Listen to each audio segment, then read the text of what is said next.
227. Morality and Growth. Chalcedon Position Paper number 109, May 1989.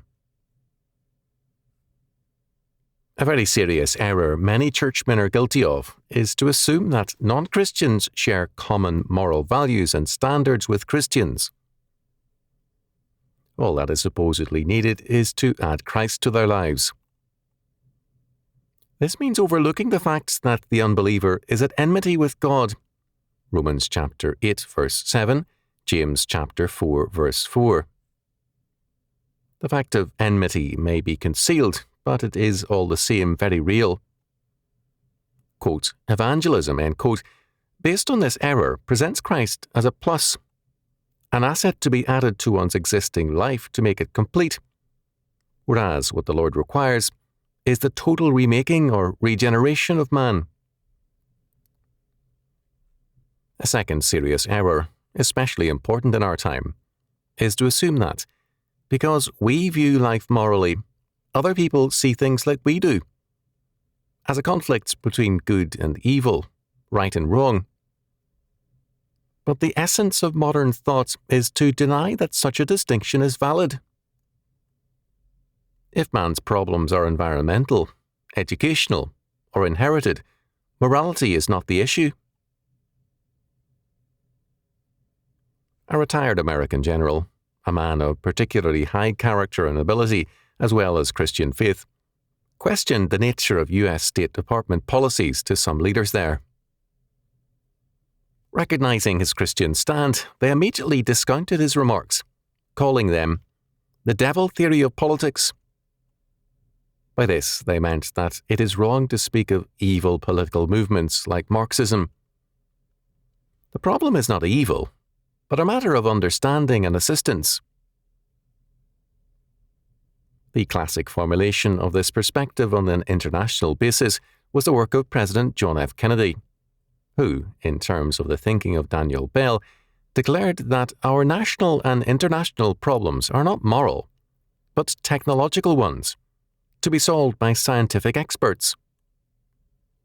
Kennedy's presidency brought into the open and into power a long-developing tendency to abandon the Christian and moral perspective for a sociological one.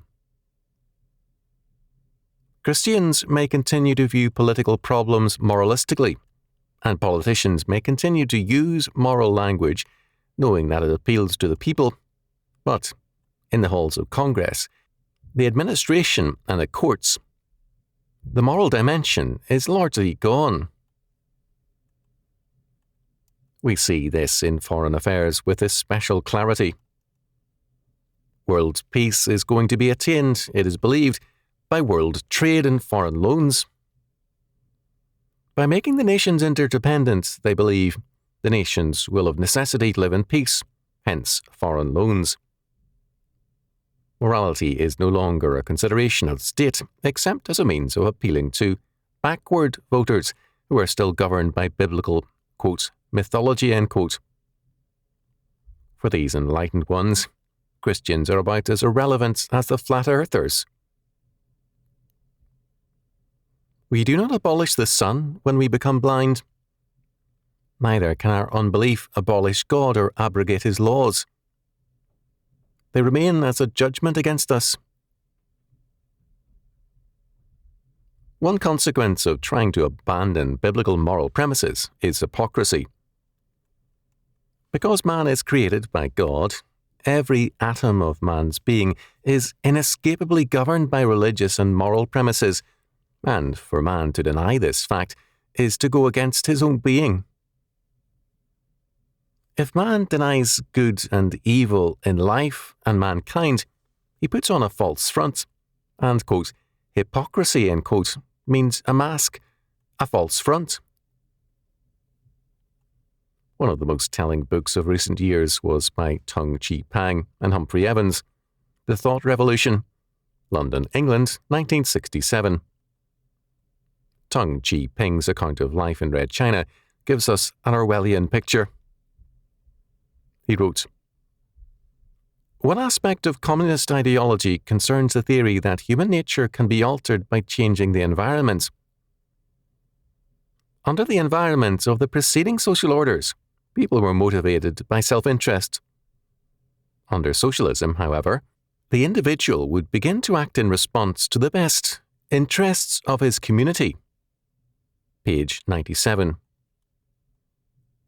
In brief, man's character is a product of economic determinism, not moral choice.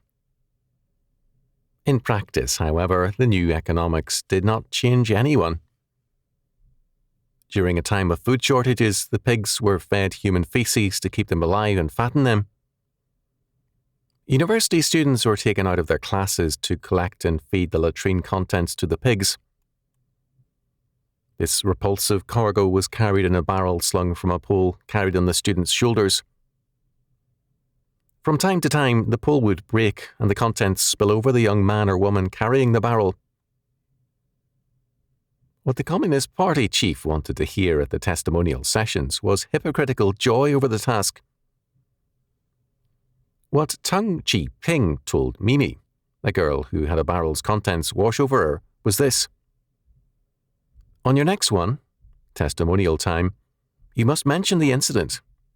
Make it sound as bad as you can. Then say that in the days of the previous regime, you would have been unspeakably embarrassed. Now, however, while your distress is equally great, it is due entirely to your regret that some of the people's precious pig fodder has been wasted." Page 102. Success was assured by this strategy because it meant that all such persons were not thinking moralistically, but pragmatically. Not in terms of good or evil, but rather political opportunism. It was recognized that such people were essential to the revolution. Moral people are critical. Pragmatists are subservient. A generation ago, Harry Ironside wrote on holiness, the true and the false. He called attention to the fact that doctrines of holiness which call for perfectionism lead to serious mental and moral problems. A pious front replaces moral strength. A pretense of holiness replaces day-by-day growth in grace. The results become either hypocrisy or mental breakdowns. We live in a moral universe. We are converted out of a conscious or unconscious enmity to God and His law. When we are born as infants, we must grow into maturity. When we are reborn in Christ, growth is again a necessity. For this reason, St. Paul warned against the hasty promotion into leadership of a new convert. 1 Timothy chapter 3, verse 6. A novice in the faith is not ready for leadership. 1 Timothy chapter 3, verse 16. James Moffat's rendering of 1 Timothy chapter 5, verse 22 is very telling. Never be in a hurry to ordain a presbyter. Do not make yourself responsible for the sins of another man. Keep your own life pure. An age which denies either the necessity of a moral perspective or which denies the need for moral growth, for sanctification, is in deep trouble. It has blinded itself to the light of the sun, and it insists that the sun does not exist. We live in a moral universe, and in a realm that requires growth in every sphere. The sovereign grace of God through Jesus Christ removes us from the no-growth world of sin and death into the world of grace and growth. There are neither problems nor growth in the grave. Given our need to mature in Christ, our world of problems are a challenge to growth and to victory. We need to hear from the pulpits what parents once routinely said: "Stop complaining and grow up." By rejecting morality for technological standards, the world of John F. Kennedy is doomed to die. The regenerating power of Christ unto salvation gives life, and God's law as our moral order gives us maturity or growth.